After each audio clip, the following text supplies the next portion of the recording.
Hello बच्चों, आप सभी को एसीपी का प्यार भरा नमस्कार। बेटा जल्दी से मैकेनिकल प्रॉपर्टीज ऑफ सॉलिड को रिवाइज कर लेते हैं, स्मार्टली रिवाइज कर लेते हैं।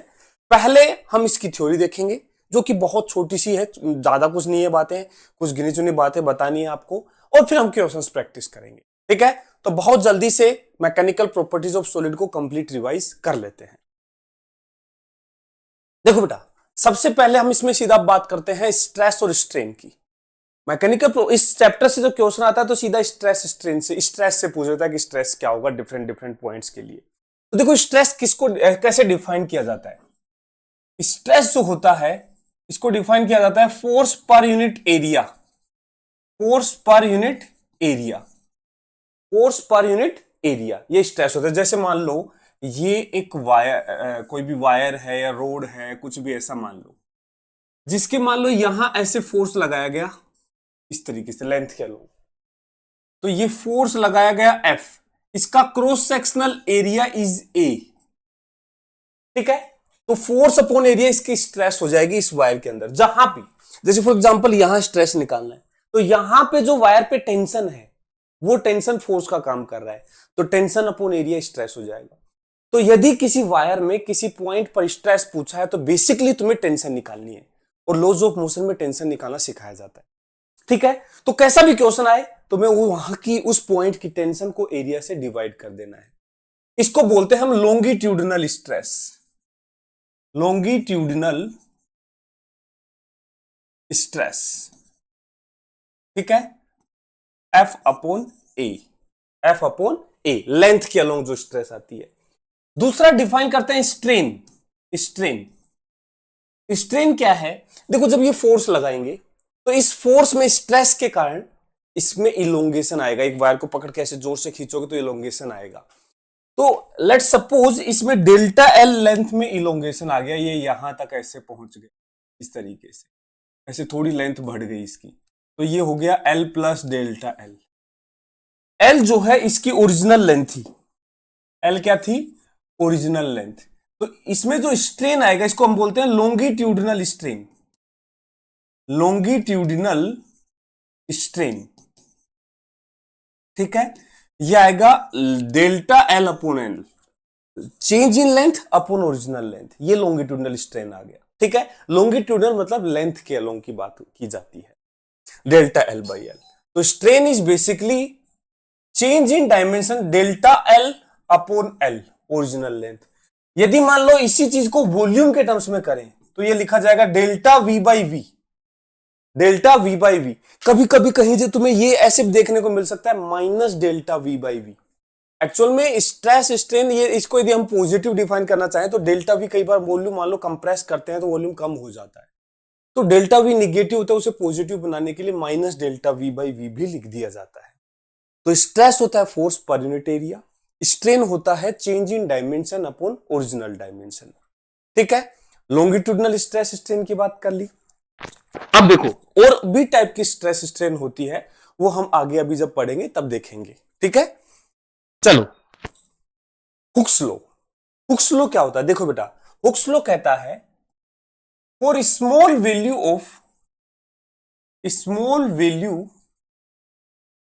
Of stress and strain,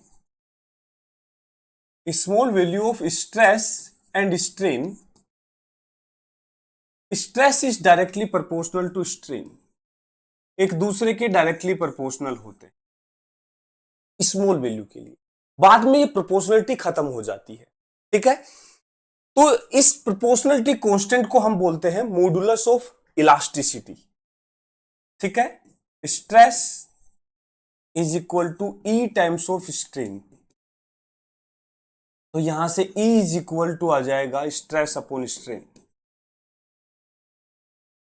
stress upon strain, ये मॉडुलस ऑफ इलास्टिसिटी हमारे पास आ जाएगा।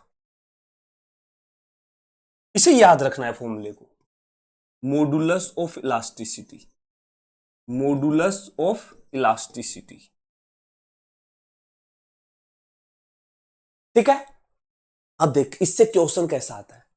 इससे क्वेश्चन पूछेगा तो स्ट्रेस और स्ट्रेन में ग्राफ देगा, इधर स्ट्रेस इधर स्ट्रेन, यदि एक दूसरे के डायरेक्टली प्रोपोर्शनल है तो ये ग्राफ एक स्ट्रेट लाइन होगा, ये ग्राफ एक स्ट्रेट लाइन होगा इससे, और स्ट्रेट लाइन ओरिजिन से पास करने वाली, जीरो स्ट्रेस पे जीरो स्ट्रेन, ओरिजिन से पास करने वाली स्ट्रेट लाइन, इसका स्लोप होता है y by X, y is equal to M X line होती है तो m होता है y बाई एक्स। तो इसका जो स्लोप है, इसका जो स्लोप है, मान लो एंगल थीटा है तो स्लोप मतलब टेन थीटा, स्लोप मतलब टेन थीटा, ये बेसिकली होगा stress upon strain, stress upon strain. तो यदि तुमसे ये पूछे तो ये स्लोप क्या बता रहा है, जरा देख के बताओ स्लोप क्या बता रहा है, modulus of elasticity, modulus of elasticity. जब भी मुझे मॉडुलस ऑफ इलास्टिसिटी पूछेगा और ग्राफ देगा तो मैं स्ट्रेस और स्ट्रेन का स्लोप निकाल दूंगा। लेकिन यहां कभी कभी पता कैसे घुमा देता है, वो स्ट्रेन इधर दे देता है, स्ट्रेस इधर दे देता है, फिर स्लोप नहीं, स्लोप का इनवर्स वन अपॉन स्लोप उसका फिर मॉडुलस ऑफ इलास्टिसिटी बताएगा। तो ध्यान रखना स्ट्रेस यहां होना चाहिए तो स्लोप, और यदि स्ट्रेस इधर आ गया तो फिर वन अपॉन स्लोप आ जाएगा। ठीक है, कोई दिक्कत? आगे बढ़ते हैं, ये हुक स्लो हो गया। अब मॉडुलस ऑफ इलास्टिसिटी की जो हम बात कर रहे हैं, ये तीन टाइप के मॉडुलस ऑफ इलास्टिसिटी होते हैं। एक मॉडुलस ऑफ इलास्टिसिटी होता है यंग्स मॉडुलस ऑफ इलास्टिसिटी। पहला है Young's modulus of elasticity, Young's modulus of elasticity, Young's modulus. एक होता है बल्क मॉडुलस,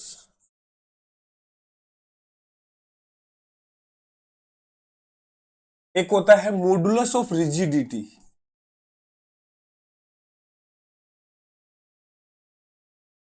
ये तीन टाइप के मॉडुलस हम डिफाइन करते हैं। ठीक है, देखो तीनों क्या क्या बताते हैं। यंग्स मॉडुलस, जैसे अभी हमने बताया कि एक रोड के एंड्स पे ऐसे फोर्स लगा दिया जाए इस तरीके से, तो ये फोर्स के कारण इसके अंदर लॉन्गिट्यूडनल स्ट्रेस और लॉन्गिट्यूडनल स्ट्रेन आते हैं। तो यंग्स मॉडुलस को बेसिकली डिफाइन किया जाता है y is equal to longitudinal stress upon longitudinal strain, longitudinal strain. ठीक है, तो फॉर्मूला y का हो जाएगा, स्ट्रेस हो गया F अपॉन ए और स्ट्रेन हो गया delta L by L.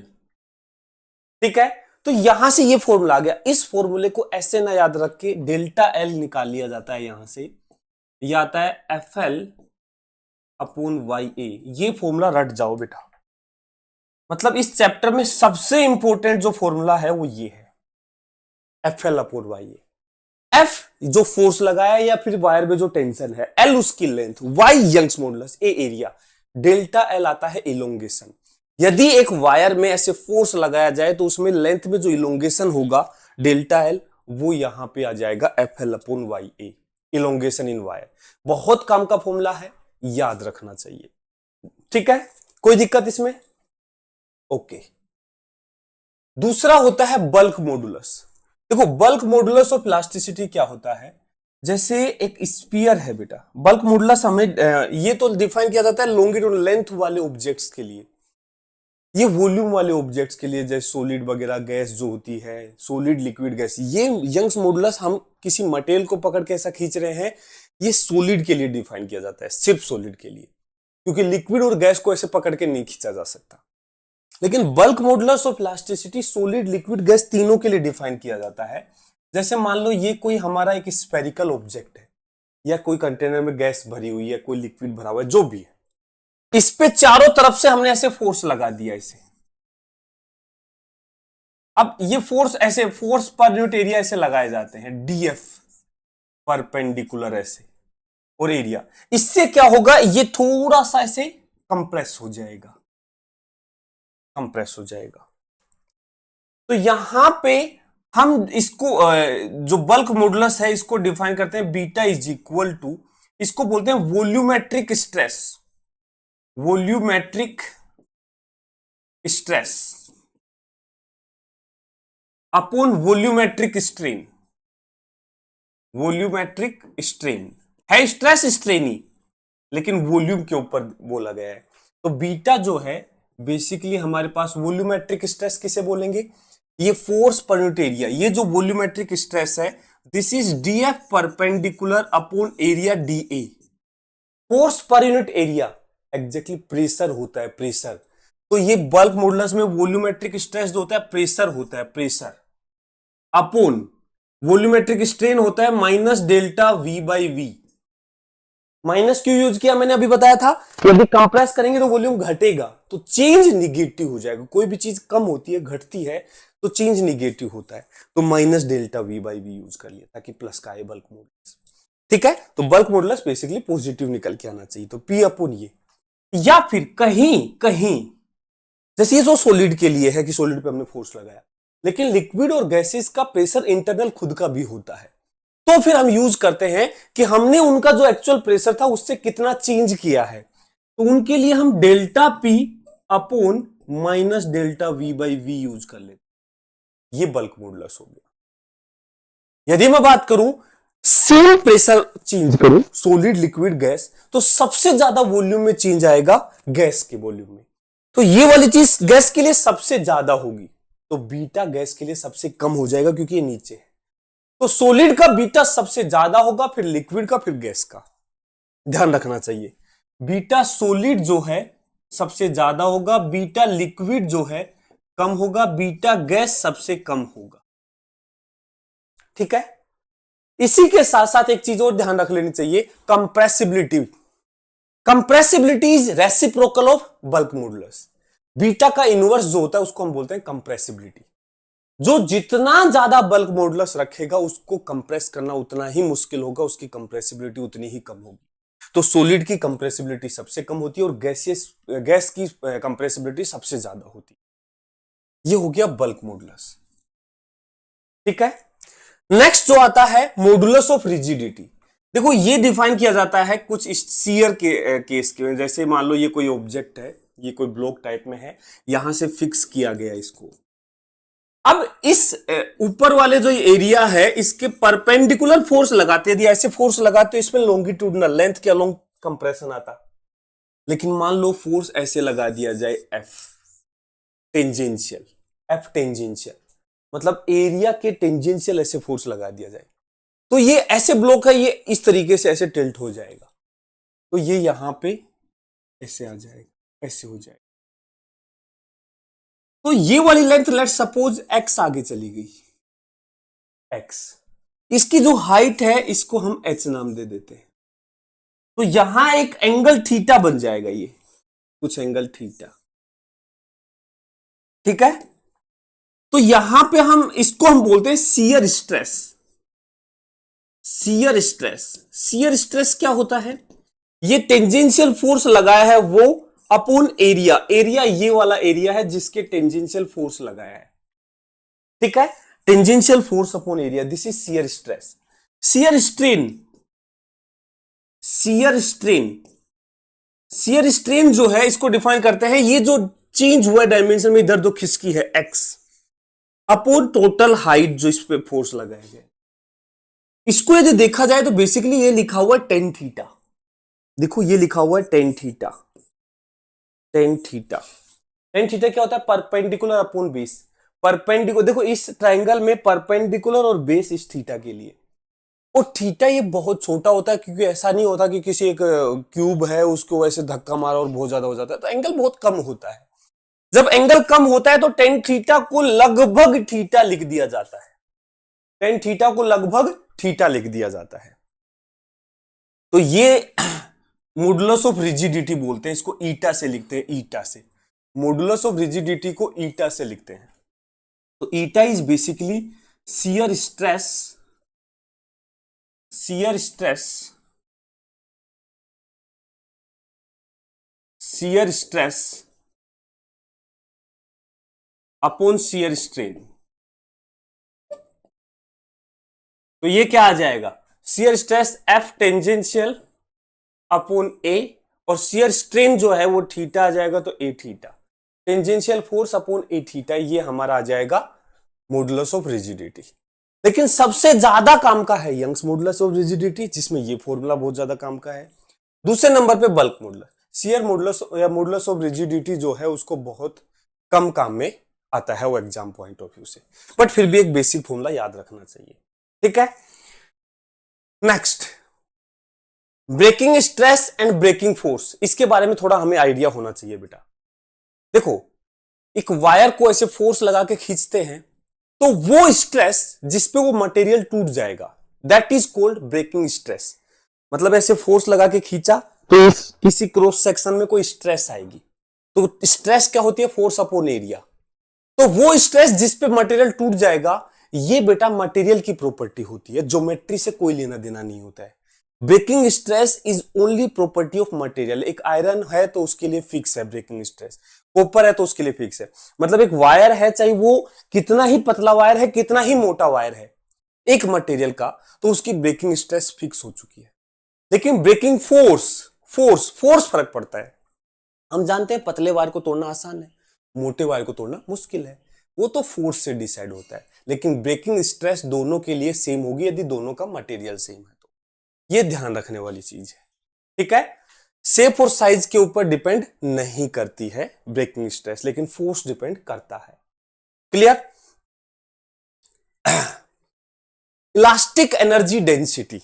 Energy density actual में क्या है? जब हम किसी मटेरियल को कुछ फोर्स लगाते हैं, उसमें स्ट्रेस आता है, उससे स्ट्रेन आता है। जैसे एक वायर को पकड़ के खींचा, उसमें स्ट्रेन आ गया, तो उसने अंदर कुछ जो भी फोर्स लगा के हमने उसको खींचा है तो कुछ वर्क होता है, जिसका एक हिस्सा स्टोर कर लिया जाता है डिफॉर्मेशन पोटेंशियल एनर्जी में। डिफॉर्म ऐसे स्प्रिंग के लिए समझ सकते हैं, जैसे स्प्रिंग को पकड़ के खींचा तो उसके अंदर एक एनर्जी स्टोर हो जाती है, that is energy, deformation energy.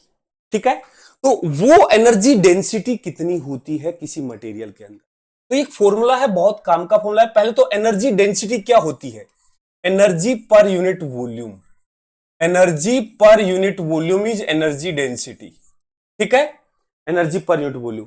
तो एनर्जी डेंसिटी का फॉर्मूला जो होता है वो होता है half into stress into strain. Stress into strain, ये एनर्जी डेंसिटी होती है। ठीक है, तो ये फॉर्मूला याद रखना है, लेकिन इसके और भी रूप हैं जो काम आते हैं।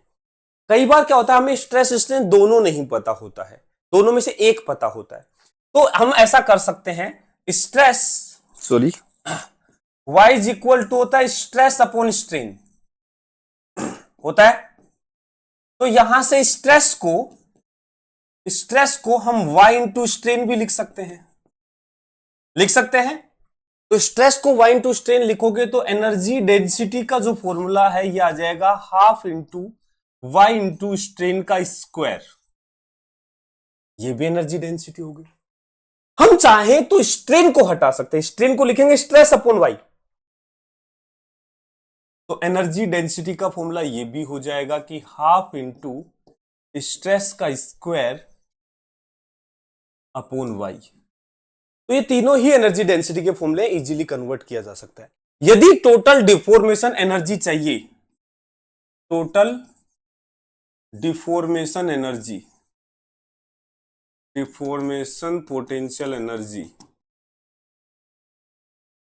तो ये जो एनर्जी निकल के आएगी यू स्टोर्ड, ये निकल के आएगी half into stress into strain, ये तो energy density, into volume, volume से मल्टीप्लाई कर देंगे। एनर्जी डेंसिटी को वॉल्यूम से मल्टीप्लाई कर दिया तो टोटल एनर्जी आ जाएगी। ठीक है, तो ये फॉर्मूला एनर्जी डेंसिटी के भी ध्यान रखने चाहिए। पॉइजन्स रेशियो, देखो बेटा, यदि मैं बात करूं पॉइजन्स रेशियो की, तो पॉइजन्स रेशियो भी हमें याद रख लेना चाहिए। हाँ, देखो पॉइजन्स रेशियो क्या होता है, जैसे बेटा ये कोई रोड टाइप में या वायर जो भी है, इस पे हमने फोर्स लगाया इधर और इधर, ठीक है, दोनों तरफ फोर्स लगाया।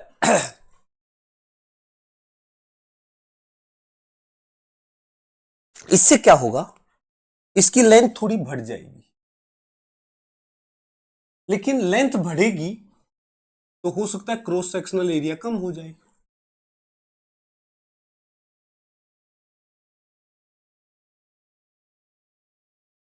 ऐसे बीच में से कम हो जाए, ऐसे लेंथ बढ़ जाए। ऐसे नहीं होता, रबर को जब हम खींचते हैं तो लेंथ बढ़ती है लेकिन बीच में से पतला होता चला जाता है। तो देखो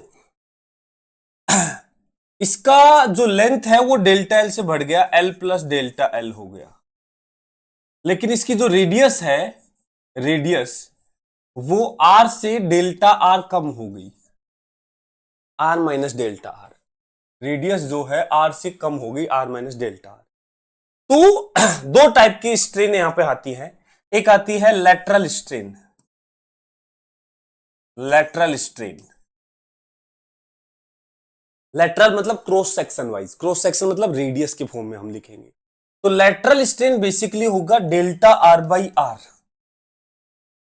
लेकिन कई जगह इसको लिखा जाता है minus delta R by R. उसका लॉजिक बड़ा सिंपल है, क्योंकि रेडियस कम हुआ है तो माइनस वाला फैक्टर लगा दिया, तो minus delta R by are.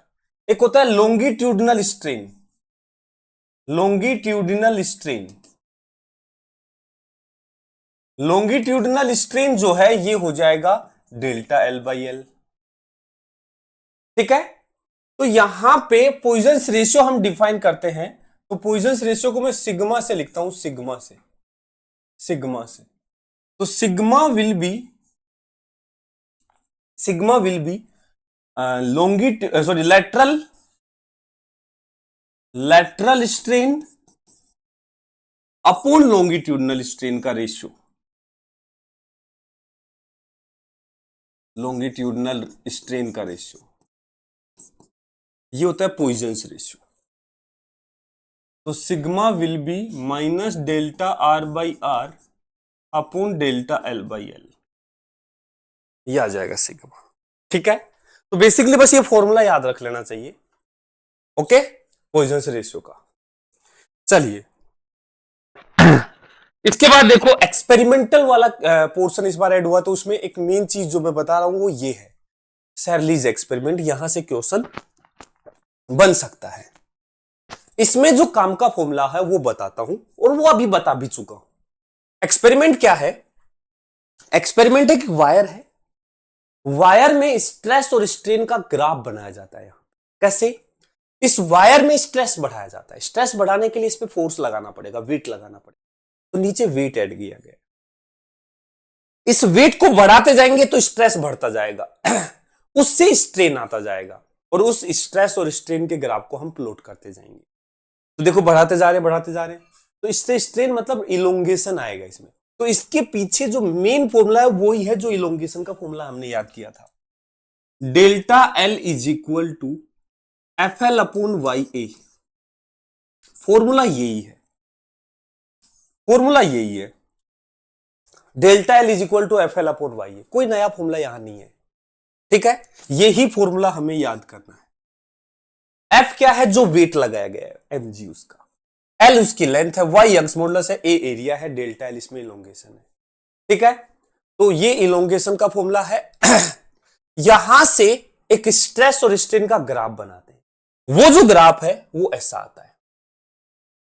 वैसे तो डिफरेंट डिफरेंट मटेरियल के लिए ग्राफ में काफी कुछ वेरिएशन मिल सकता है, लेकिन कुछ पॉइंट्स है जो हमें आइडेंटिफाई यहां पे करने हैं। शेप थोड़ी बहुत चेंज हो जाती है मटेरियल के अकॉर्डिंग। तो देखो स्टार्टिंग में जब स्ट्रेस कम, स्ट्रेस कम रखा गया, कम लोड लगाया गया, तो स्ट्रेन जो है स्ट्रेस के साथ डायरेक्टली प्रोपोर्शनल था। हुक्स लॉ ने भी यही कहा था कि for small value of stress and strain, stress is directly proportional to strain, तो स्ट्रेट लाइन वेरिएशन। तो स्टार्टिंग में इसका जो वेरिएशन है वो स्ट्रेट लाइन मिला, एक पॉइंट पे जाकर के ये स्ट्रेट लाइन अब कर्व में बदल गई। इस पॉइंट को, ए पॉइंट को हम बोलते हैं प्रोपोर्शनलिटी लिमिट। क्या बोलते हैं, प्रोपोर्शनलिटी लिमिट, मतलब अब एक दूसरे के प्रोपोर्शनल नहीं है। हुक्स लॉ जो है वो इस ओ से ए तक ही वैलिड होता है, हुक्स लॉ ओ से ए तक ही वैलिड होता है, इसके बाद ये डायरेक्टली प्रोपोर्शनल नहीं होते। इसके बाद ये कर्व्ड हो जाता है। बी पॉइंट एक ऐसा पॉइंट है जिसको बोला गया इलास्टिक लिमिट। Elastic limit. अब इलास्टिक लिमिट का क्या मतलब है? देखो, इलास्टिक बिहेवियर क्या होता है कि किसी मटेरियल पे स्ट्रेस लगाया जाए, उसमें स्ट्रेन आएगा, जैसे ही स्ट्रेस हटाया जाएगा वो ओरिजिनल शेप में आने की कोशिश करेगा। इस प्रॉपर्टी को बोलते हैं इलास्टिसिटी। बी एक ऐसा पॉइंट है जिससे पहले यदि तुमने स्ट्रेस हटा लिया, फोर्स वापस से हटा लिया, तो वायर अपने शेप में वापस से ओरिजिनल शेप में लौट जाएगा। लेकिन यदि तुमने एक लिमिट से ज्यादा स्ट्रेस इसमें प्रोवाइड कर दिया, जिससे कि स्ट्रेन इतना आ चुका है कि वो इस इलास्टिक लिमिट से आगे क्रॉस कर चुका है, तो फिर तुम स्ट्रेस को हटा भी दोगे तो भी वायर ओरिजिनल शेप में नहीं जा पाएगा। जैसे एक सरिया लेते हैं, आयरन रोड, उसको पकड़ के ऐसे थोड़ा सा घुमाने की कोशिश करते हैं, लेकिन ज्यादा नहीं घुमाते, थोड़ा सा घुमाते हैं, ठीक है, बस बेंड नहीं हुआ लेकिन अभी, और छोड़ दिया, वापस से सीधा हो जाता है। थोड़ा और जोर लगाते हैं, फिर छोड़ते हैं, फिर सीधा हो जाता है। लेकिन यदि तुमने ज्यादा स्ट्रेस लगाकर ज्यादा मोड़ दिया उसको, अब छोड़ दो, वो वापस सीधा नहीं होता है, क्योंकि वो उस लिमिट को क्रॉस करके जा चुका है। अब वो वापस से ओरिजिनल शेप में नहीं आएगा। इस लिमिट को बोलते हैं इलास्टिक लिमिट। इसके बाद इसका प्लास्टिक बिहेवियर शुरू हो जाता है। इस पॉइंट के बाद इसका प्लास्टिक बिहेवियर शुरू हो जाता है, मतलब अब वो डिफॉर्मेशन रहेगा ही रहेगा। तो हमारा जो इलास्टिक बिहेवियर है वो ओ से लेकर के बी तक चलता है, इसको इलास्टिक लिमिट बोलते हैं। इसके बाद प्लास्टिक बिहेवियर स्टार्ट हो जाता है, मतलब स्ट्रेस देते हो स्ट्रेन आता है, डायरेक्टली प्रोपोर्शनल नहीं होते हैं, लेकिन ऐसे बिहेवियर आने लग जाए। डी जो है देख रहे हो, मैक्सिमम स्ट्रेस है, मैक्सिमम स्ट्रेस जो इसमें हम दे सकते हैं, डी, इसको बोलते हैं अल्टीमेट स्ट्रेस। अल्टीमेट मतलब मैक्सिमम इसमें जो स्ट्रेस प्रोवाइड कर सकते हैं इसके अंदर, ठीक है। उसके बाद ये मटेरियल टूटना तय हो जाता है, लेकिन टूटता तुरंत नहीं है, उस पॉइंट पे नहीं टूटता है, उसके बाद ये बस ऐसे लिक्विड की तरफ फ्लो करने लग जाता है और ई पॉइंट पे जाके टूट जाता है। This point is called fracture point. इस स्ट्रेन पे जाके टूटता है, ठीक है, इस स्ट्रेन पे जाके ये टूट जाता है, फ्रैक्चर पॉइंट। ये ध्यान रखने चाहिए, ये है फ्रैक्चर पॉइंट, ये है अल्टीमेट स्ट्रेस, और ये वाला जो पॉइंट है, कोई भी पॉइंट है कि बी और डी के बीच में कोई पॉइंट, मतलब इलास्टिक बिहेवियर से बाद में आगे निकल चुका, प्लास्टिक बिहेवियर के अंदर कोई पॉइंट है। अब देखो, इलास्टिक लिमिट से इस फ्रैक्चर पॉइंट के बीच की जो लेंथ है बेटा, ये लेंथ जितनी ज्यादा होगी वो मटेरियल उतना ही ज्यादा मतलब स्ट्रेन ले सकता है। ऐसे मटेरियल को बोलते हैं हम डक्टाइल। क्या बोलते हैं? डक्टाइल। जैसे आयरन रोड जो है, ऐसा नहीं कि मोड़ते टूट जाती है, उसको मोड़ते मुड़ती जाती है, वो काफी स्ट्रेन ले सकती है, वो डक्टाइल नेचर की है। लेकिन कई ऐसे मटेरियल भी आते हैं जिनको मोड़ने लगोगे और वो तुरंत से टूट जाएंगे, जिसको बड़क बोलते हैं, बड़क है भाई ये तो बहुत जल्दी टूट गया, उसको, वैसे मटेरियल को बोला जाता है ब्रिटल। जिसके पास ये रीजन कम होगा, जिसका ये रीजन छोटा होगा, वो मटेरियल होंगे ब्रिटल, तो तुरंत से टूट जाएंगे। जिनके अंदर प्लास्टिक वेरिएशन कम होगा, प्लास्टिक का जो लेंथ है वो कम हो जाए, ठीक है। ये स्ट्रेस स्ट्रेन कर्व है, ये कुछ पॉइंट से ध्यान रखने चाहिए। इलास्टोमर्स, बेटा इलास्टोमर्स का ग्राफ ध्यान रखना, स्पेशल ग्राफ होता है। इलास्टोमर्स ऐसे मटेरियल होते हैं जो अपने ओरिजिनल लेंथ से कई गुना तक इलोंगेट हो सकते हैं, रबर जैसे, ठीक है। तो उनका वेरिएशन स्ट्रेस स्ट्रेन कर्व का ऐसे होता है, तो ये ग्राफ ध्यान रख लेना बस। डिप्रेशन इन बीम, ये फॉर्मूला भी एनसीईआरटी में है तो याद कर लेना। डिप्रेशन इन बीम, देखो बेटा ये बीम है, इसके बीच में वेट लगा दिया गया, वेट लगाएंगे तो ये इसमें डिप्रेशन आएगा। हम एक आइडियल सिचुएशन ले रहे हैं जिसमें एक बीम है, मासलेस बीम। एक्चुअल में प्रैक्टिकली ऐसा नहीं होता, प्रैक्टिकली मास पूरे बीम में होता है, लेकिन हम मान रहे हैं कि एक बीम है जिसमें बीच में सेंटर पे एक वेट लगा दिया गया W। इससे क्या होगा, ये वेट के कारण बीच में से झुक जाएगा, ठीक है। इस लेंथ को बोलते हैं, जितना ये पॉइंट यहां से यहां तक शिफ्ट हुआ है, डिप्रेशन। और इस डिप्रेशन का फॉर्मूला ये होता है, ये याद कर लेना, WL³ अपॉन 4/BD³। यहां से ये देखने वाली चीज है कि डिप्रेशन को रोकने के लिए, मतलब इस रोड के बीम के डिप्रेशन को कम करने के लिए कौन सा फैक्टर ज्यादा अच्छा चीज काम करेगा। देखो जितना ज्यादा लेंथ होगा बीम का, ऑब्वियस सी बात है उतना ही ज्यादा डिप्रेशन आएगा। इसीलिए जो पिलर्स वगैरह लगाए जाते हैं उसमें बीच बीच में सपोर्ट लगाया जाता है ताकि डिप्रेशन कम आए, लेंथ कम हो जाए।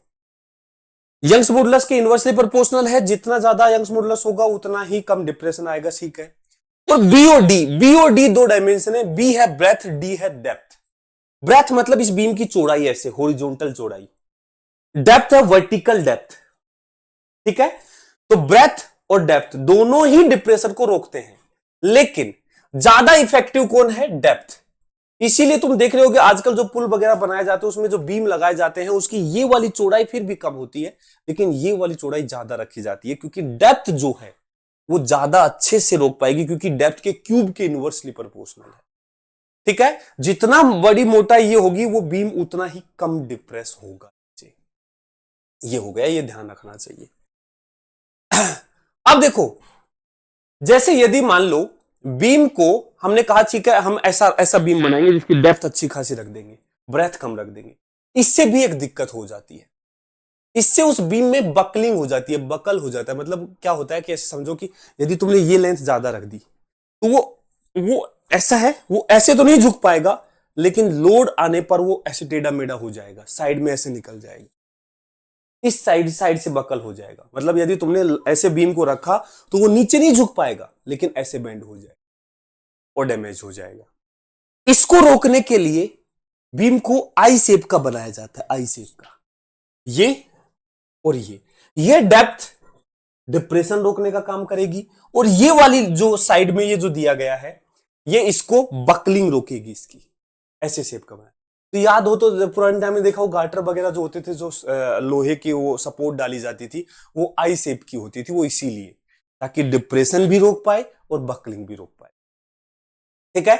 तो ये कुछ बातें हैं जो हमें ध्यान रखनी चाहिए, प्रैक्टिकल बेसिस पे है, ये एनसीईआरटी की लाइंस काट के रखी हुई है, ठीक है। चलो अब क्वेश्चन प्रैक्टिस की बारी भाई। अब क्वेश्चन जल्दी से, अब क्वेश्चन करेंगे बेटा, बस यही चीजें हैं, इन्हीं को घुमा फिरा के पूछेगा, क्वेश्चंस में अप्लाई करके देखते हैं, जल्दी जल्दी करेंगे। तुम क्वेश्चन को करने के लिए पहले वीडियो को पॉज करो एक जगह, और फिर क्वेश्चन को अटेम्प्ट करो, और उसके बाद फिर सॉल्यूशन देखोगे, यही तुम्हें अपनाना है। The ratio of radius of two wire is this, the stress for same force, तो बोला है रेशियो ऑफ स्ट्रेस क्या होगा, ठीक है। देखो एक तो सेम मटेरियल है, एरिया अलग अलग है, स्ट्रेच बाय सेम फोर्स, तो स्ट्रेस स्ट्रेस क्या होता है बेटा? Force upon area, force same है तो stress is inversely proportional to area. तो स्ट्रेस का जो रेशियो होगा, stress of 1 upon stress of 2, ये जो रेशियो आएगा ये A2 बाई A1 आ जाएगा। ये जो आएगा R2 बाई R1 का स्क्वायर आ जाएगा, क्योंकि एरिया R के स्क्वायर के प्रोपोर्शनल है, और R1 बाई R2 हमें दे रखा है 2:1, तो R2 बाई R1 1:2, तो R2 बाई R1 1:2 का स्क्वायर 1/4 आंसर आ जाएगा, 1/4 आंसर आ जाएगा। इसका पहले का रेडियस डबल है तो एरिया 4 गुना होगा, तो स्ट्रेस जो है 1/4 आ जाएगा, स्ट्रेस कम आ जाएगा, तो 1/4 आ जाएगा, ठीक है। नेक्स्ट ये करो जल्दी से, चलो मैं कर देता हूं। A body of mass 1 kg is attached to one end of a wire and rotate in horizontal circle of diameter this with a constant speed this, what is the area of cross section of wire if the stress develop. अरे बेटा, एक wire के आगे कुछ wait लगा के उसको ऐसे रोटेट करवाओगे, ठीक है, तो इसमें जो टेंशन आएगी, टेंशन वो पूरे वायर में सेम आएगी, mr ओमेगा स्क्वायर। इस मास को जो भी सेंट्रीपिटल फोर्स प्रोवाइड कर रहा है दैट इज टेंशन। तो टेंशन जो है हमारे पास आ जाएगी m हो जाएगा 1r, डायमीटर सर्कल का दे रखा है तो रेडियस हो जाएगी 20, तो 0.2 इंटू ओमेगा। देखो कांस्टेंट स्पीड, एक काम कर दे, इसको ओमेगा के टर्म्स में ना लिख के v के टर्म्स में लिख दें, mv²/r, सर्कुलर मोशन का बताया था मैंने ये। तो m हो जाएगा 1, v² हो जाएगा 2 का स्क्वायर, और r हो जाएगा 0.2, तो ये आएगा 2 दूनी 4, 2 20, ठीक है ना, 20 न्यूटन ये टेंशन आ जाएगा। तो स्ट्रेस हमें दे रखा है, तो स्ट्रेस जो दे रखा है 5 इंटू 10⁶ वो आ जाएगा tension upon area 20 upon A. तो area will be equal to 20 upon 5 into 10⁶, 5 चौक 20, ये आएगा 4 mm²। mm² कहां से आया? 10⁻⁻6, 10⁻³ इंटू 10⁻³ ठीक है। तो 1 metre 10⁻³ mm, sorry 1 mm 10⁻³ metre होता है। तो एक्चुअल में ये लिखा हुआ था, देखो ऐसे ऐसे देखो, ये लिखा है 4 इंटू 10⁻⁻6 मीटर स्क्वायर, इसको लिखेंगे 10⁻³ का स्क्वायर ठीक है। तो 1 गुना 10⁻³ मीटर, ये हो जाएगा 1 mm, तो यह आ जाएगा 4 mm का स्क्वायर। कन्वर्जन देख लो भाई, 4 mm का स्क्वायर ठीक है। कैलकुलेशन देख लेना, कैलकुलेशन देख लेना। नेक्स्ट आगे बढ़े, बताओ जल्दी से, अटेम्प्ट करो, क्या आंसर आएगा? स्ट्रेस स्ट्रेन दे रखे ब्रास, स्टील और रबर के लिए।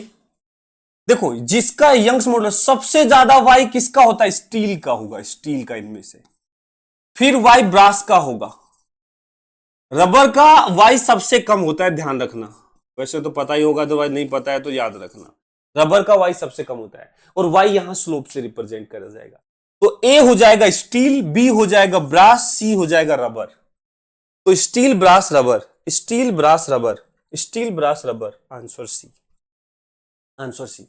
देखो कैसे ग्राफ को कन्वर्ट करके क्वेश्चन पूछा गया, ये कुछ डाटा पता होना चाहिए हमें। नेक्स्ट,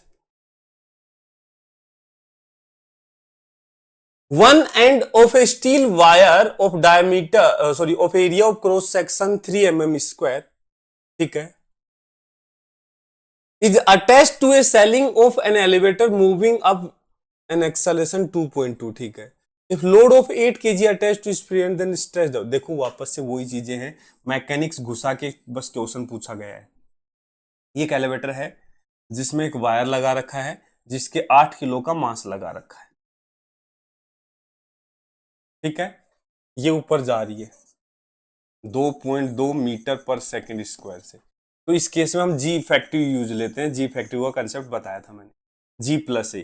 तो ये हो जाएगा 9.8 प्लस 2.2, 12 मीटर पर सेकंड स्क्वायर, 12 मीटर पर। देखो अब समझ जाना चाहिए इतना तो कि ये 2.2 क्यों दिया है, क्योंकि जी की एक्चुअल वैल्यू 9.8 होती है, तो कैलकुलेशन को सही करने के लिए दिया गया है।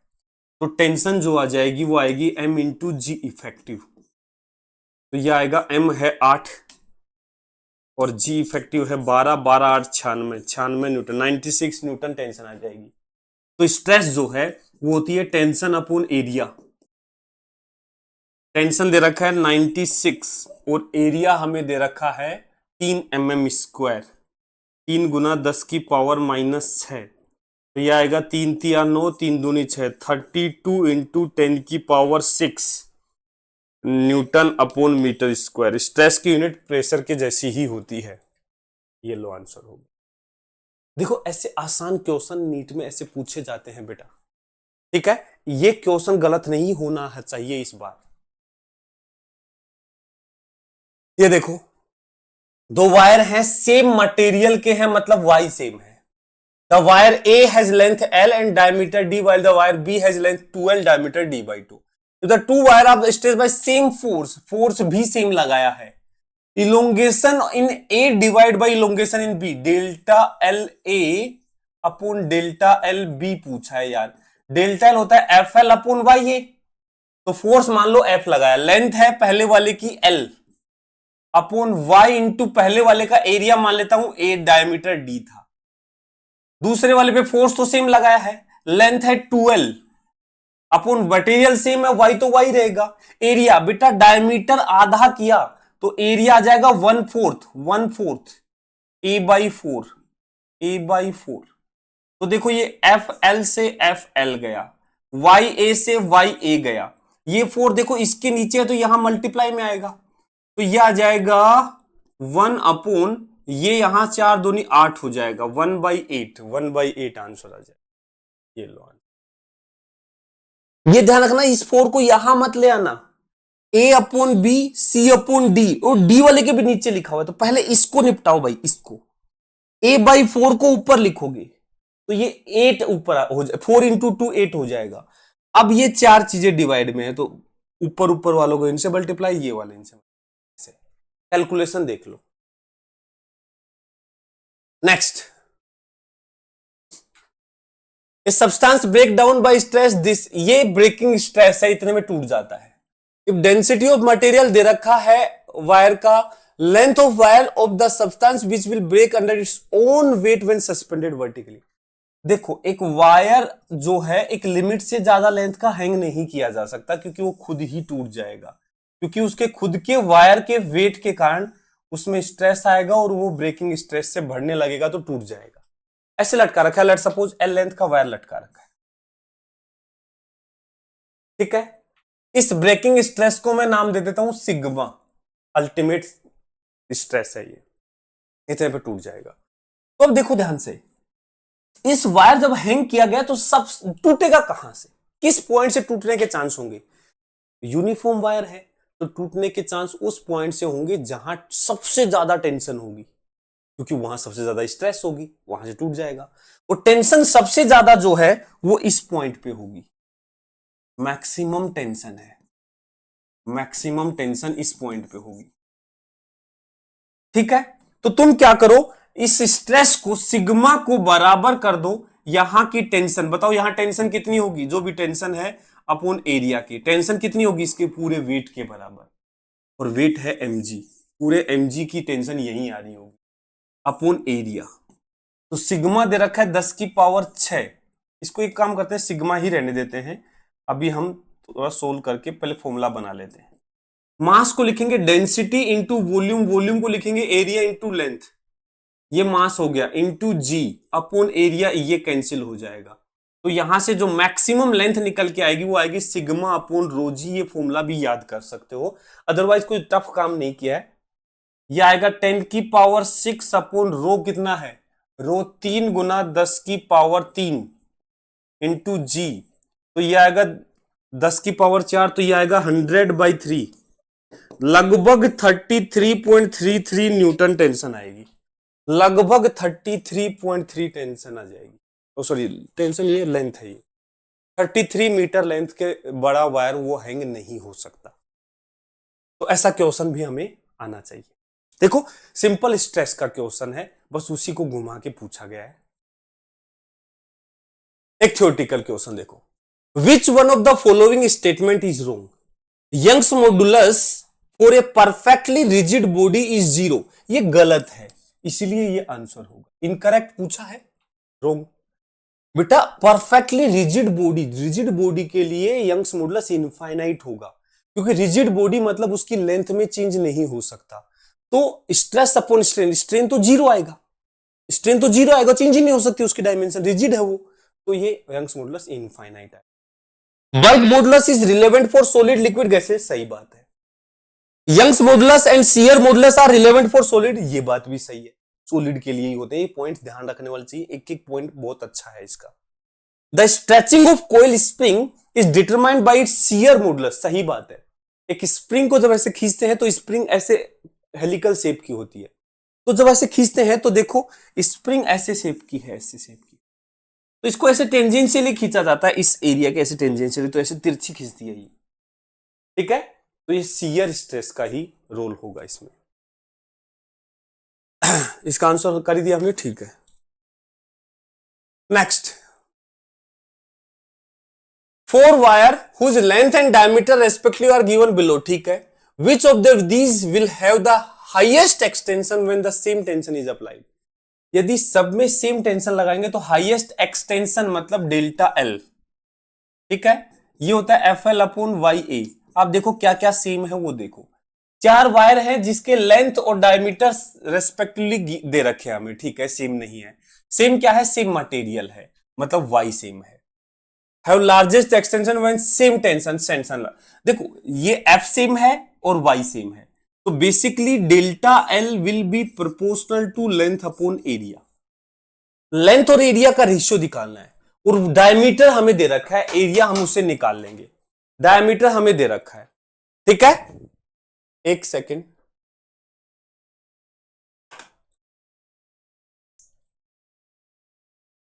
तो बस हमें लेंथ और एरिया का रेशियो यहां पे निकालना है। तो देखो, पहला है लेंथ, दूसरा डायमीटर। डायमीटर का करना पड़ेगा स्क्वायर। इसको मैं ऐसे बोल सकता हूं, लेंथ अपॉन डी स्क्वायर, जिसके लिए एल अपॉन डी स्क्वायर सबसे ज्यादा आएगा, वो हमारा आंसर होगा। मतलब सबसे ज्यादा लाना है इलोंगेशन, तो एल ज्यादा डायमीटर कम, एल सबसे ज्यादा डायमीटर सबसे कम। अच्छा, ये मेरे ख्याल से यहां कुछ गड़बड़ भी लग रही है मुझे, पर चलो ठीक है। डायमीटर एमएम में दे रखे हैं, एल ज्यादा डायमीटर कम, लेकिन ये तो सेम सा ही लग रहा है मामला। तो 0.5 अपॉन 0.5 mm, 0.5 का स्क्वायर इंटू 10 की पावर -6। दूसरे केस में 1 अपॉन 1 mm है। लेंथ 1 mm में नहीं, ये मीटर में ही होगी, ये mm में नहीं होनी चाहिए। mm में होगी लेंथ तो बहुत कम हो जाएगी, फिर तो सबसे कम इसमें हो जाएगा, पर 1 मीटर होगा शायद, ये डाटा कुछ ऐसा हो सकता है। और 1 mm मतलब 1 का स्क्वायर गुना 10 की पावर -6, ये होगा 2 मीटर अपॉन 2 का स्क्वायर गुना 10 की पावर -6, वो होगा 4 मीटर अपॉन, ये 4300 mm नहीं होगा, ये मेरे ख्याल से कुछ गड़बड़ लिखा गया है ना। 4300, पर मान ले यदि 4300 है, तो फिर ये वाला एरिया सबसे ज्यादा आएगा, क्योंकि डायमीटर सबसे ज्यादा। 4300 होना नहीं चाहिए, मीनिंगलेस बात है। 4300 4 होना चाहिए, जितना मैं समझ पा रहा हूं। 0.5 1 2, डाटा थोड़ा सा सही कर लेते हैं इसको। एक काम करते हैं, पॉइंट लगा लेते हैं, 4 mm कर लेते हैं, थोड़ा सा सही लगेगा। 4 mm, तो यह आएगा 4 मीटर अपॉन 4 mm, 4 का स्क्वायर गुना 10 की पावर -6। देखो 0.5 एक खा जाएगा, 1.5 बचेगा, नीचे 0.5 ऊपर 2 आएगा, ये आएगा 2 इंटू 10 की पावर 6। ये 1 1 है, ये आएगा 10 की पावर 6। एक 2 खा जाएगा, एक 2 बचेगा, तो ये आएगा 0.5 इंटू 10 की पावर 6। एक 4 खा जाएगा, एक 4, ये आएगा 0.25 इंटू 10 की पावर 6। सबसे ज्यादा किस पे है? पहले वाले में। सबसे ज्यादा किस में है? पहले वाले। सोल्व करना है बस चारों का रेशियो, लेंथ और डायमीटर के रेशियो को मैक्सिमाइज करवाना है बस। तो सबको एक बार करके देख लेना, कैलकुलेशन चेक कर लेना भाई। Next, two rods of different material with coefficient of linear thermal expansion दे रखा है, ये fix between two rigid wall. देखो ये होता है थर्मल स्ट्रेस। क्या होता है मैं समझाता हूं। जैसे एक रोड है, ठीक है, यदि ये सिर्फ रखी हुई है, यदि रोड एक सिर्फ ऐसे सीधा रख दिया जाए, एक रोड को कुछ भी नहीं किया गया, और टेम्परेचर बढ़ाया जाए रखी रोड पे, टेम्परेचर को डेल्टा टी से बढ़ाया जाए टेम्परेचर को, तो लेंथ बढ़ जाएगी। ये एल है तो ये हो जाएगी एल प्लस डेल्टा एल, और डेल्टा एल जो है ये होता है F L, sorry delta L, L alpha delta T, thermal expansion, ये होता है। लेकिन इसी रोड को यदि हम दो रिजिड वॉल के बीच में ऐसे फिक्स कर दें और बेंड भी ना होने दें, और अब टेम्परेचर को बढ़ाएं, लेंथ तो बढ़ ही नहीं सकती, क्योंकि रिजिड वॉल के बीच में फिक्स है। अब ये लेंथ नहीं बढ़ पाएगी। तो एक्चुअल में इस चीज को हम ऐसे कहेंगे कि लेंथ बढ़ी, लेकिन दीवार ने उस पर फोर्स लगा के लेंथ को वापस से घटा दिया। तो ये जो इलोंगेशन जो होना था अब नहीं हो पाया। मतलब इसकी लेंथ होनी थी एल प्लस डेल्टा एल, लेकिन इसकी लेंथ अभी भी क्या है? एल है। तो ये जो डेल्टा एल है ये कंप्रेशन हो जाएगा, इसमें कंप्रेशन, ये इसमें क्या आ जाएगा? कंप्रेशन आ जाएगा। ठीक है, मतलब इसका जो स्ट्रेन आएगा, स्ट्रेन वो आ जाएगा delta L by L, delta L by L. और डेल्टा एल क्या है, L alpha delta T, L alpha delta T upon L. तो स्ट्रेन आ जाएगा हमारे पास एल अल्फा डेल्टा टी। तो स्ट्रेस क्या आएगा, स्ट्रेस, इसको हम थर्मल स्ट्रेस बोलते हैं। तो y से मल्टीप्लाई कर दो, y अल्फा डेल्टा टी, ये थर्मल स्ट्रेस आ जाएगा। ये कंसेप्ट है, थोड़ा सा बताया है मैंने। अब इस क्वेश्चन को सोल्व करते हैं। ये याद कर लो कि थर्मल स्ट्रेस जो होगा इस केस में टेम्परेचर बढ़ाने पर वो L Y alpha delta T होगा। तो बोल रहा है कि अल्फा वन अल्फा टू दोनों के थर्मल एक्सपेंशन कोफिशिएंट है, वाई वन वाई टू उनके मटेरियल के यंग्स मॉडुलाई है। Fix between two rigid wall, the heated जो है same increase in temperature, delta T दोनों का सेम है। If the road do not bend, ठीक है, अल्फा का रेशियो दे रखा है, थर्मल, देखो अब क्या बोल रहा है, thermal stress developed in two rigid will be equal. Thermal stress equal है, ये इक्वल है, तो तुम खुद बताओ, तुम कहोगे y1 अल्फा 1 डेल्टा टी बराबर है y2 alpha 2 delta T, delta T same है, तो हमें पूछा है y1 और y2 का रेशियो क्या होगा।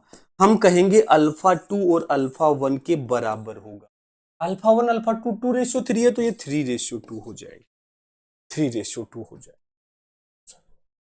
यदि किसी को पता है थर्मल स्ट्रेस क्या होती है तो ये क्वेश्चन हलवा है, बिल्कुल हलवा है, याद होना चाहिए thermal. Next, a thick rope of density rho length L is hanged from rigid support. The Young's modulus of the material of the rope is Y. The increase in length of the rope due to its own weight.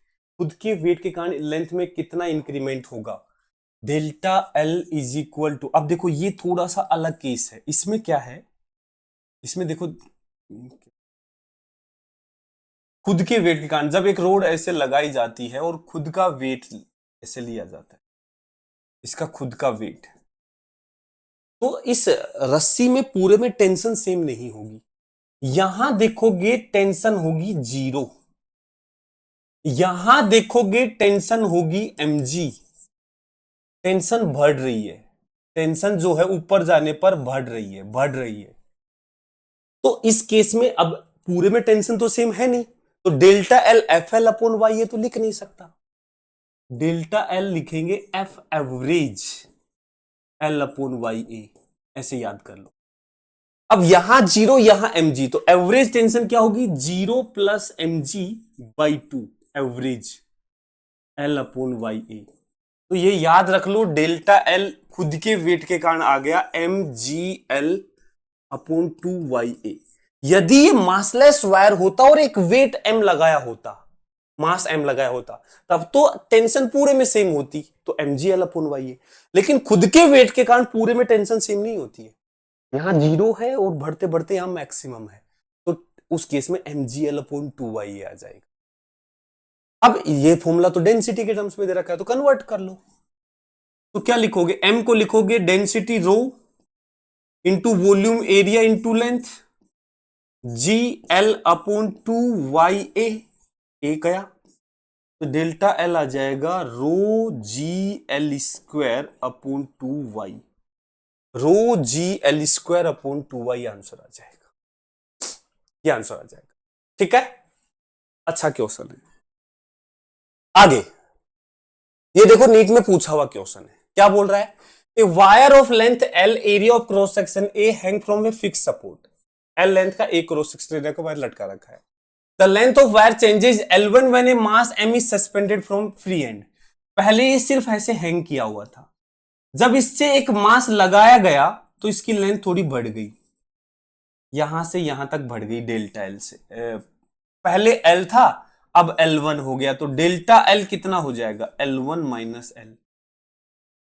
और delta L होता क्या है, FL upon YA। Delta L हुआ कितना, L1 minus L। Force लगाया कितना, mg L upon YA। क्या पूछा क्या है, expression of Young's modulus, y हो जाएगा mg L upon L1 minus L into A, mgl upon L1 minus L into A. ये देख नीट में पूछा हुआ क्वेश्चन है, कुछ नहीं है, delta L is equal to FL upon y, ये याद करना। अब इतना तो कह सकते हो ना कि यार पहले L था अब लेंथ L1 हो गया, तो डेल्टा L क्या है, ये देखो, energy stored per unit volume in copper wire पूछा है जिसपे लॉन्गिट्यूडनल स्ट्रेन दे रखा है। बेटा जब भी स्ट्रेन परसेंटेज में दे तो परसेंटेज हटाने के लिए 100 से डिवाइड कर देते, तो ये 10 की पावर -3 है strain. Energy density, energy per unit volume मतलब एनर्जी डेंसिटी पूछा है, वो half into stress into strain होता है, लेकिन स्ट्रेन के टर्म्स में स्ट्रेस को y इंटू स्ट्रेन लिखेंगे, तो फॉर्मूला हो जाता है half into Y into strain का स्क्वायर। बस ये फॉर्मूला लगाना और कुछ नहीं। हाफ इंटू वाई, वाई कितना है 1.1 इंटू 10 की पावर 11 और स्ट्रेन का स्क्वायर हो जाएगा 10 की पावर -6, तो ये आ जाएगा 6 5 11 10 की पावर 5, 1.1/2, 1.1/2, 2, तो इसको लिखो 11, 11/2 गुना 10 की पावर 10 और 6 4, तो ये आएगा 5.5 गुना 10 की पावर 4 जूल पर मीटर क्यूब। 5.5 गुना 10 की पावर 4, ये आंसर है। देखो देखो 6 4 10 यहां गया, ठीक है, ठीक है, clear. Next, two wire of same material and length but diameter ratio दे रखा है हमें। सेम मटेरियल है मतलब वाई सेम है, सेम लेंथ है मतलब लेंथ सेम है, ठीक है। डायमीटर का रेशियो दे रखा है, d1/d2 हमें दे रखा है 1:2। हमें एरिया का रेशियो चाहिए, तो a1/a2 हो जाएगा 1:4, डायमीटर के स्क्वायर के प्रोपोर्शनल होता है, सॉरी, ठीक है, okay. The potential energy per unit volume of two wire when stretched will be in the ratio. Potential energy per unit volume मतलब energy density, energy density। अब देखो सेम मटेरियल वाई सेम दे रखा है, length same दे रखी है, ratio of two wire when stretch will be in the ratio, ठीक है। स्ट्रेच बाय सेम फोर्स, ये और दे रखा है सेम फोर्स, तो स्ट्रेस के टर्म्स में निकाल लें। एनर्जी डेंसिटी होगी हाफ इंटू स्ट्रेस का स्क्वायर अपॉन वाई। स्ट्रेस क्या होगा फोर्स अपॉन एरिया, तो ये आएगा F square upon 2y into A square. देख फोर्स सेम है, वाई सेम है, ए का रेशियो दे रखा है energy density of 1 upon energy density of 2 का रेशियो A2 इनवर्सली है, तो A2/A1 के स्क्वायर के प्रोपोर्शनल। A1/A2 1/4, तो A2/A1 4/1, तो 4/1 का स्क्वायर मतलब 16:1, 16:1 आंसर। बस फॉर्मूला लगाना आना चाहिए, ठीक है। Next, a solid sphere R radius का है, made of material of bulk modulus K and surrounded by liquid in cylindrical container, ठीक है। ए massless piston of area A float on the surface of the liquid, ठीक है। When a mass m is placed on the piston compressed liquid, the fractional change in radius of the sphere, देखो r radius का है, material bulk modulus के दे रखा है, ठीक है। जब पिस्टन m मास का पिस्टन रख देंगे, जैसे मान लो एक स्फीयर है जिसको एक लिक्विड में रखा है और लिक्विड को कंटेनर में रखा है जिसपे पिस्टन लगा रखा है, इस पे कुछ प्रेशर लग रहा होगा। अब एक m मास इसके ऊपर रख दिया, तो डेल्टा P जो होगा, इसका एरिया A है पिस्टन का, ठीक है। डेल्टा P जो होगा वो इसका फोर्स mg लगा अपॉन एरिया, इतना प्रेशर में चेंज। बल्क मॉडुलस क्या होता है, बल्क मॉडुलस K दे रखा है, यहां K लिख देंगे, ये होता है delta P upon delta V/V। तो यहां से डेल्टा V/V कितना आ जाएगा, delta P upon K। Delta P कितना दे रखा है mg अपॉन नीचे K, और ये A आ गया, डेल्टा P mg अपॉन। अब देखो वॉल्यूम होता है प्रोपोर्शनल टू r क्यूब की, तो वॉल्यूम में फ्रैक्शनल चेंज होगा 3 टाइम्स ऑफ रेडियस में, फ्रैक्शनल चेंज एरर वाला मेथड, पावर को आगे ले आते हैं, तो यह आएगा 3 times of delta r/r is equal to mg upon KA। तो डेल्टा r/r आ जाएगा mg upon 3KA, mg upon 3K। सिर्फ फॉर्मूला है बल्क मॉडुलस का और कुछ नहीं है। ये एरर का कंसेप्ट थोड़ा यूज होता है और ये कई जगह यूज होता है, याद होना चाहिए। पावर को नीचे ले आते। नेक्स्ट, स्ट्रेस स्ट्रेन ग्राफ दे रखा है। In the graph the region in which Hooke's law, देखो पहला पूछा है region in which Hooke's law is obeyed. Hooke's law, stress is directly proportional to strain. O A O A O A O A, ये दोनों में से answer आएगा। The ultimate strength D point को बोलते हैं। डी, आंसर सी आ जाएगा। फिर भी चेक कर लो, फ्रैक्चर पॉइंट ई, ई सही है, सी आंसर। बस ग्राफ से क्वेश्चन पूछा गया। और बढ़ते हैं आगे। अप्रोक्सीमेट डेप्थ ऑफ ओशन दे रखी है, डेप्थ दे रखी है। कंप्रेसिबिलिटी ऑफ वाटर दे रखी है। Compressibility means 1 upon bulk modulus, ये दे रखा है 45.4 इंटू 10 की पावर -11 पास्कल इनवर्स। डेंसिटी दे रखी है। What fraction of compression of water will be obtain at the bottom of the ocean. 2700 metre नीचे जाने पे कितना फ्रैक्शन ऑफ कंप्रेशन होगा। डेल्टा वी बाई वी पूछा है। अरे भाई बीटा होता क्या है, delta P upon delta V by we. तो डेल्टा वी बाई वी क्या आएगा, delta P upon beta. Delta P upon beta, 1 upon beta को कंप्रेसिबिलिटी लिख देंगे, तो डेल्टा पी इंटू सी, ये पूछा है हमसे।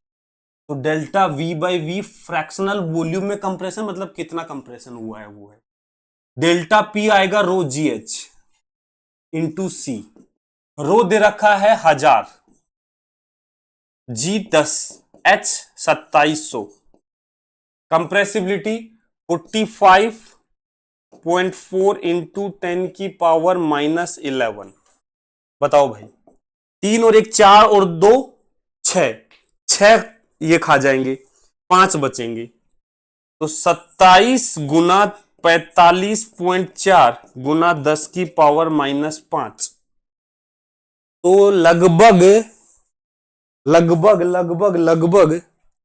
45 दूनी 90 और 45 तिया लगभग, इसको एक काम करें, इसको 45 के लगभग मान लें, 40 4 तिया 12, 130 के आसपास, 140 बन सकता है मामला, 140 बन सकता है। 45 गुना 27, 7 5 35, 3 7 28, 29 30 31, 28 31, 5 दूनी 10, 4 दूनी 8 और 1 9, 5 1 9 10 11 12, लगभग 1215। तो 2 जीरो और खा जाएगा, ये एक 3 जीरो खा जाएगा।